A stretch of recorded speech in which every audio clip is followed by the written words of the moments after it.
भगवान श्री कृष्ण कहते हैं कि कर्म कभी किसी को माफ नहीं करता, यह सिर्फ सही समय पर अपना न्याय सुनाता है।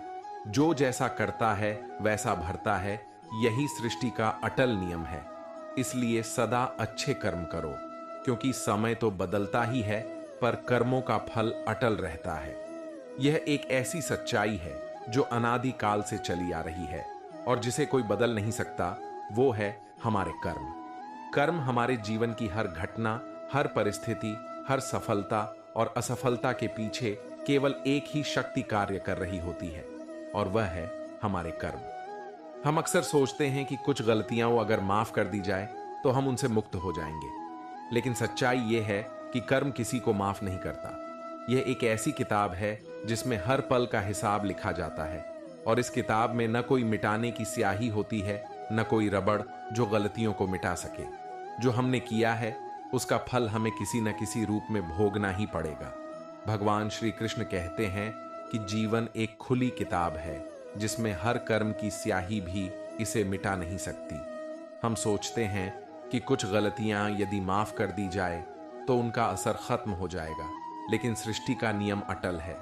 कर्म का लेखा जोखा सटीक होता है, इसमें न कोई पक्षपात है, न ही कोई भूल चूक। हम सब अपने अपने कर्मों की गठरी उठाए इस संसार में चलते हैं। जब कोई हमें दुख देता है, हम चाहते हैं कि समय उसे सबक सिखाए, लेकिन जब हम स्वयं कोई गलती करते हैं तो उम्मीद रखते हैं कि समय हमारी भूलों को भुला दे। यह विरोधाभास हमें भ्रम में डाल देता है, परंतु कर्म चक्र निष्पक्ष है।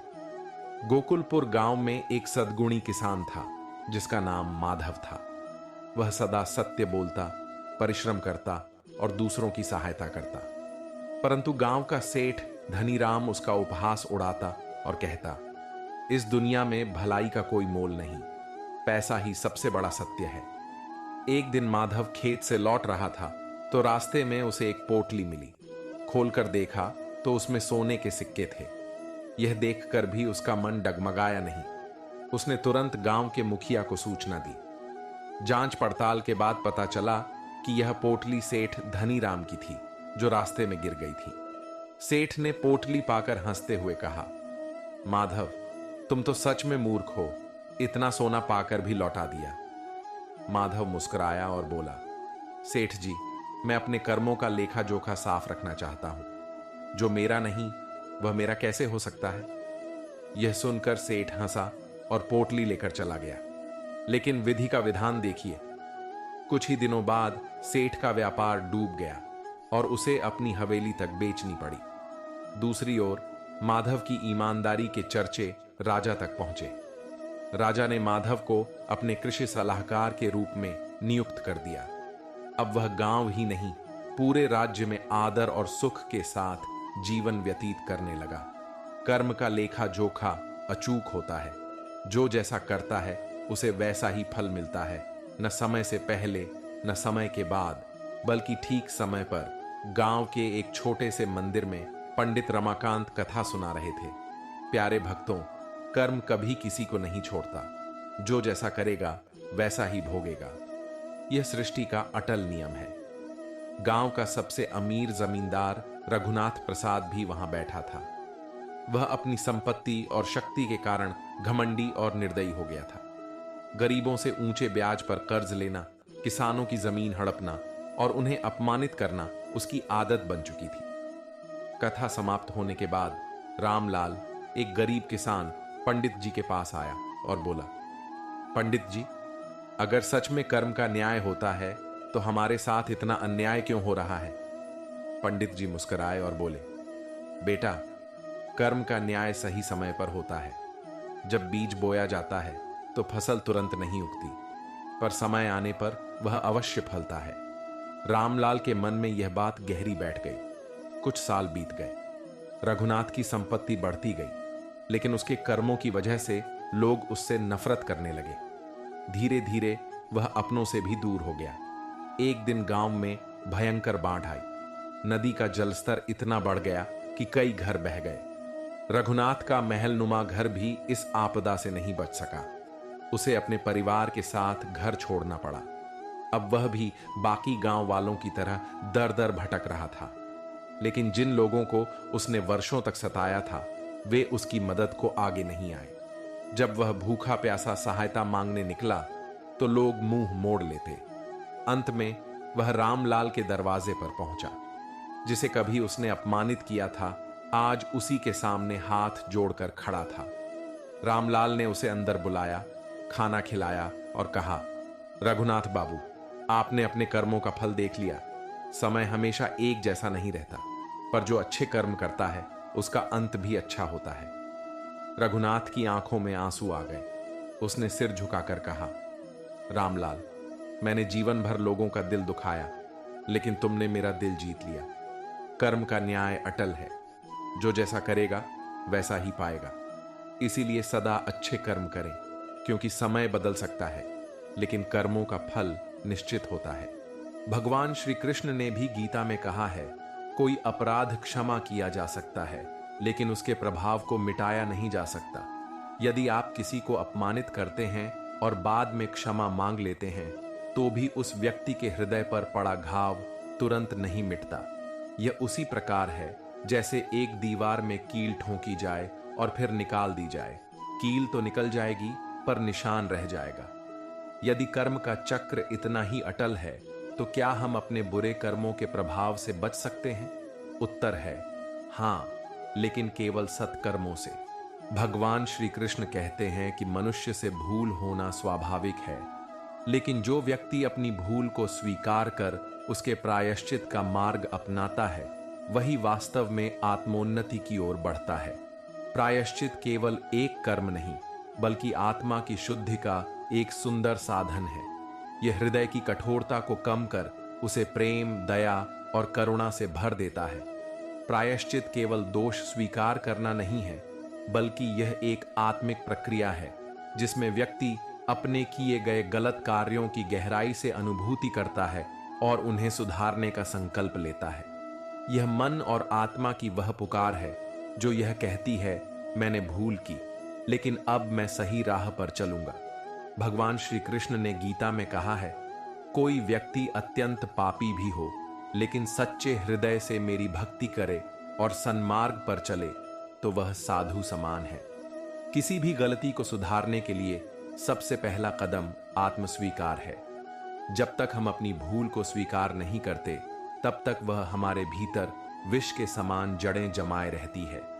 आत्मस्वीकार का अर्थ है सच्चाई का सामना करना, अपने अहंकार को त्यागना और स्वयं को सुधारने की इच्छा रखना। जब हम अपनी गलतियों का पश्चाताप करते हैं तो मन हल्का हो जाता है और भीतर से एक पवित्र ऊर्जा का संचार होने लगता है। प्रायश्चित केवल शब्दों में नहीं बल्कि कर्मों में दिखना चाहिए। जब हम बार बार अच्छे कार्य करते हैं तो हमारे भीतर के नकारात्मक संस्कार समाप्त होने लगते हैं। जब व्यक्ति सच्चे हृदय से पश्चाताप करता है तो ईश्वर उसे नया अवसर प्रदान करते हैं। उनका प्रेम अनंत है, वे केवल हृदय की शुद्धता को देखते हैं। यदि हमने किसी को कष्ट दिया है तो हमें उसका हृदय पूर्वक प्रायश्चित करना चाहिए। यदि किसी का अपमान किया है तो प्रेम पूर्वक उसे सम्मान देना चाहिए। और यदि किसी भी प्रकार से स्वयं के जीवन में दोष उत्पन्न किया है तो भगवान की शरण में जाकर प्रेम, सेवा और भक्ति का मार्ग अपनाना चाहिए। जो व्यक्ति प्रायश्चित और आत्मस्वीकार को हृदय से अपना लेता है उसका जीवन एक कमल के समान खिल उठता है, कीचड़ में रहकर भी निर्मल और सुंदर। हर बुरे कर्म का प्रभाव अच्छे कर्मों द्वारा कम किया जा सकता है। जीवन एक दर्पण के समान है। हम जो कर्म इसमें अंकित करते हैं वही परावर्तित होकर हमारे पास लौटते हैं। यदि हमने कभी कोई भूल की हो या अज्ञानवश कोई बुरा कर्म किया हो तो उसका प्रभाव हमारे जीवन में किसी न किसी रूप में अवश्य आता है। लेकिन इस संसार में कोई भी अंधकार इतना घना नहीं कि प्रकाश उसे मिटा न सके। हर बुरे कर्म का प्रभाव अच्छे कर्मों द्वारा कम किया जा सकता है, क्योंकि प्रेम, दया और सद्भाव के प्रकाश में अंधकार टिक नहीं सकता। कर्मों का सिद्धांत अटल और न्याय संगत है। यह वही है जो हमें गीता में श्री कृष्ण सिखाते हैं। सत्कर्मों से जीवन में शांति आती है और पापों से अशांति। जिस प्रकार आग को पानी से शांत किया जा सकता है, उसी प्रकार बुरे कर्मों के प्रभाव को अच्छे कर्मों से संतुलित किया जा सकता है। सत्कर्म केवल पुण्य अर्जित करने का साधन नहीं, बल्कि आत्मा की शुद्धि का उपाय भी है। जब हम सच्चे हृदय से किसी के लिए कुछ अच्छा करते हैं, तो वह कर्म हमें भी भीतर से पवित्र करता है। यह उसी प्रकार है जैसे एक सुगंधित पुष्प न केवल संसार को सुगंधित करता है, बल्कि स्वयं भी उस सुगंध में महकता है। जो व्यक्ति सच्चे मन से अपनी भूलों को सुधारने का प्रयास करता है, उस पर ईश्वर की कृपा अवश्य होती है। भगवान श्री कृष्ण ने भी कहा है, जब कोई व्यक्ति सन्मार्ग की ओर बढ़ता है, तो मैं उसे शक्ति और संबल प्रदान करता हूं। अतः हमें अपने जीवन को प्रकाश से भरना चाहिए। यदि अतीत में कोई गलती हुई है, तो उसे अच्छे कर्मों से संतुलित करें और जीवन को प्रेम, सेवा और भक्ति की मधुर धारा में प्रवाहित करें। यही जीवन का सबसे सुंदर सत्य है। सत्कर्मों से ही हम अपने कर्मों को निर्मल बना सकते हैं। जीवन एक पावन धारा के समान है, जो हमारे कर्मों के अनुसार निर्मल या मलिन होती जाती है। हमारे विचार, शब्द और कार्य सब मिलकर हमारे भाग्य की रूपरेखा बनाते हैं। यदि हम अपने अतीत में कुछ ऐसे कर्म कर बैठे हैं जो हमारे हृदय को बोझिल बना रहे हैं, तो इसका एकमात्र समाधान सत्कर्मों की राह अपनाना है। यही जीवन का सबसे सुंदर सत्य है। सत्कर्मों से ही हम अपने कर्मों को निर्मल बना सकते हैं। जिस प्रकार सूरज की किरणें अंधकार को मिटा देती हैं, वैसे ही सत्कर्म हमारे भीतर के दोषों को नष्ट कर सकते हैं। बुरे कर्मों का प्रभाव स्थायी नहीं होता। यदि हम अपने जीवन को सेवा, प्रेम और भक्ति से भर दें, तो धीरे धीरे पुराने पाप भी क्षीण हो जाते हैं। यदि मनुष्य बार बार पुण्य कर्म करता है, तो धीरे धीरे उसके पुराने दोष क्षीण होने लगते हैं। यह ठीक वैसे ही है जैसे किसी गंदे पात्र को बार बार स्वच्छ जल से धोया जाए, तो वह पुनः चमक उठता है। सत्कर्म ही वह अमृत है जो हमारे जीवन को मधुरता से भर देते हैं और हमें सच्चे आनंद की ओर ले जाते हैं। जब हम प्रेम, दया और सेवा का मार्ग अपनाते हैं, तो हमारे कर्मों की मलिनता मिट जाती है और हम एक निर्मल, शांत और प्रकाशपूर्ण जीवन की ओर बढ़ते हैं। यही जीवन का परम सत्य है। सत्कर्मों से आत्मा की पवित्रता और आनंद की प्राप्ति। श्री कृष्ण कहते हैं, जब हम स्वयं को ईश्वर के चरणों में समर्पित कर देते हैं, तो हमारे कर्मों की जड़ें धीरे धीरे कटने लगती हैं। जब हम समझ जाते हैं कि हर विचार, हर शब्द और हर कर्म का प्रभाव पड़ता है, तो हम अधिक सचेत हो जाते हैं। फिर हम सोच समझकर निर्णय लेते हैं और जीवन को पवित्रता से जीते हैं। हम चाहें या न चाहें, कर्म हमारे पीछे पीछे चलता है। जैसे सूर्य की रोशनी में परछाई साथ चलती है, वैसे ही कर्मों का प्रभाव हमारे साथ बना रहता है। लेकिन अगर हम सही दिशा में आगे बढ़ें, तो अंधकार पीछे छूट सकता है। इसलिए अपने कर्मों को प्रेम, दया और सच्चाई से भरें, ताकि जब समय आपका हिसाब करे, तो आपके कर्मों की किताब प्रेम और प्रकाश से भरी हो, न कि पछतावे से। भगवान श्री कृष्ण ने भी गीता में कहा है, तुम्हें केवल कर्म करने का अधिकार है, लेकिन उसके फल की चिंता मत करो। लेकिन सवाल यह उठता है कि जब फल की चिंता नहीं करनी, तो कर्म का न्याय कौन करेगा? यही तो ब्रह्मांड का नियम है। कर्म अपने आप न्याय करता है। यदि हम किसी को दर्द देंगे, तो वह दर्द किसी न किसी रूप में हमारे जीवन में लौट कर आएगा। और यदि हमने किसी के जीवन में प्रेम और भलाई का दीप जलाया, तो वही उजाला हमारे जीवन में भी अवश्य लौटेगा। किसान जब खेत में बीज डालता है, तो उसे वही फसल मिलती है जो उसने बोई होती है। वह गेहूं बोएगा तो गेहूं ही उगेगा, आम का पेड़ लगाएगा तो आम ही मिलेगा। ठीक इसी तरह हमारे कर्म ही हमारे भाग्य की नींव रखते हैं। जो व्यक्ति दूसरों को धोखा देता है, वह स्वयं भी किसी न किसी दिन धोखे का शिकार अवश्य होगा। जो व्यक्ति प्रेम और दया करता है, उसके जीवन में भी सुख शांति बनी रहती है। कई लोग सोचते हैं कि वे अपनी चतुराई से कर्मों के प्रभाव से बच सकते हैं, लेकिन यह एक भ्रम है। हम चाहे कहीं भी चले जाएं, चाहे कितनी भी ऊंचाई पर पहुंच जाए, कर्म हमारे साथ चलता रहेगा। जैसे हमारी परछाई हमें कभी नहीं छोड़ती, वैसे ही हमारे कर्म भी हमें कभी नहीं छोड़ते। अगर आज हमने किसी का अपमान किया तो यह निश्चित है कि भविष्य में हमें भी अपमान सहना पड़ेगा। अगर आज हमने किसी को सहारा दिया तो यह तय है कि जब हम कमजोर होंगे तो हमें भी सहारा मिलेगा। यदि कर्म कभी माफ नहीं होते तो क्या हम अपने पुराने कर्मों का प्रभाव कम कर सकते हैं? हाँ, बिल्कुल कर सकते हैं। इसके लिए हमें अपने वर्तमान कर्मों को सुधारना होगा।